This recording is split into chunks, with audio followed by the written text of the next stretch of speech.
Todo o nada. Después de estas cosas vino la palabra del Señor a Abram en visión, diciendo: No temas, Abram, yo soy tu escudo, y tu galardón será sobremanera grande. Respondió Abram: Señor Dios, ¿qué me darás, siendo así que ando sin hijo, y el mayordomo de mi casa es ese Damaseno Eliezer?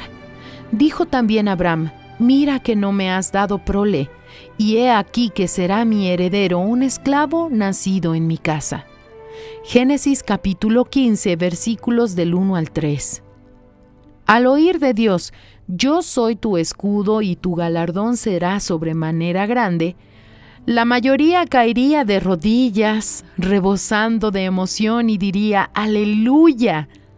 Pero Abraham usó su inteligencia. No estaba todo bien. ¿Qué quería decir Dios con galardón? ¿Regalo? ¿Qué regalo, si lo que él más quería no lo había recibido? Desafió a Dios con su respuesta. En la vida de cada cristiano verdadero, hay un día en el que se tiene que tomar una decisión pragmática. O Dios es, o Dios no es. Es todo o nada, vida o muerte. Lo que no se puede es quedar en una indefinición. Si usted no toma una actitud de indignación contra esta situación, nada va a cambiar. Solo usted puede resolver eso. ¿Hasta cuándo tenemos que administrar problemas que sabemos que no son de Dios? Hay momentos en los que no hay otra salida. O es o no es. O somos de Dios o no lo somos. O Él está con nosotros o no lo está. ¿Cómo saberlo? Solo probando su palabra.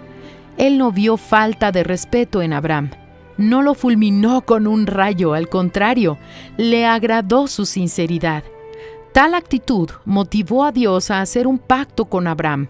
La situación difícil exige un desafío, una prueba, una actitud de fe. Tal actitud excluye a los hipócritas y separa a los escogidos. He aquí el camino de la solución para quien es de Dios. O Dios está con nosotros, o no lo está. Fragmento del libro El pan nuestro para 365 días del obispo Edir Macedo.